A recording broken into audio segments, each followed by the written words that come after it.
ಸ್ವರ್ಣಗೌರಿ ವ್ರತ ಬಾಗಿನ ಕೊಡುವ ವಿಶೇಷ ಮತ್ತು ವ್ರತದ ದಾರ ಎಷ್ಟು ಗಂಟು ಎಲ್ಲವೂ ತಿಳಿಯಿರಿ.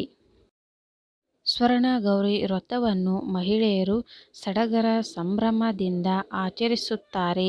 ಈ ದಿನ ಮುತ್ತೈದೆಯರು ಉಪವಾಸವಿದ್ದು ಗೌರಿಯನ್ನು ಆರಾಧನೆ ಮಾಡುತ್ತಾರೆ. ಮಹಿಳೆಯರು ಗೌರಿ ವ್ರತವನ್ನು ಮಾಡುವುದರಿಂದ ಮನೆಗೆ ಒಳಿತಾಗುತ್ತದೆ.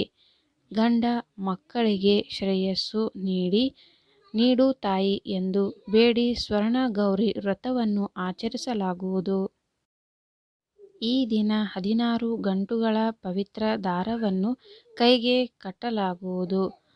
ಅವಿವಾಹಿತ ಹೆಣ್ಣು ಮಕ್ಕಳು ಉತ್ತಮ ಬಾಳ ಸಂಗಾತಿ ಸಿಗಲೆಂದು ಪ್ರಾರ್ಥಿಸಿ ಸ್ವರ್ಣಗೌರಿ ವ್ರತವನ್ನು ಮಾಡುತ್ತಾರೆ. ಸ್ವರ್ಣಗೌರಿ ವ್ರತದ ದಿನದಂದು ಬಾಗಿನ ನೀಡುವುದೇ ವಿಶೇಷ. ಈ ದಿನ ಬಾಗಿನ ನೀಡುವುದೇ ಸಂಭ್ರಮ ತರುವ. ಮನೆಗೆ ಬಂದ ಹೆಣ್ಣು ಮಕ್ಕಳಿಗೆ ತವರು ಮನೆಯಿಂದ ಬಾಗಿನ ನೀಡಿ ಕಳುಹಿಸಲಾಗುವುದು.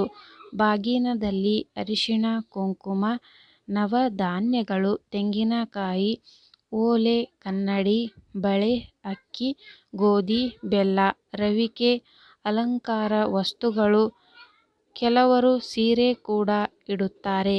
ಹೀಗೆ ಎಲ್ಲ ವಸ್ತುಗಳನ್ನು ಇಟ್ಟು ಹೆಣ್ಣು ಮಕ್ಕಳಿಗೆ ನೀಡುತ್ತಾರೆ. ಇನ್ನು ಪೂಜೆಗೆ ಬಂದ ಮುತ್ತೈದೆಯರಿಗೂ ಬಾಗಿನ ನೀಡುವ ಪದ್ಧತಿ ಇದೆ. ಮೊದಲು ದೇವರಿಗೆ ಬಾಗಿನವನ್ನು ಕೊಟ್ಟು ಆಮೇಲೆ ಎಲ್ಲರಿಗೂ ಕೊಡಬೇಕು.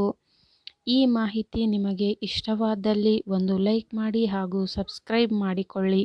ಇಂತಹ ಯೂಸ್ಫುಲ್ ವಿಡಿಯೋದೊಂದಿಗೆ ಮತ್ತೆ ಸಿಗೋಣ. ಈ ವಿಡಿಯೋ ಕೊನೆತನಕ ನೋಡಿದ್ದಕ್ಕೆ ನಿಮಗೆಲ್ಲರಿಗೂ ಧನ್ಯವಾದಗಳು.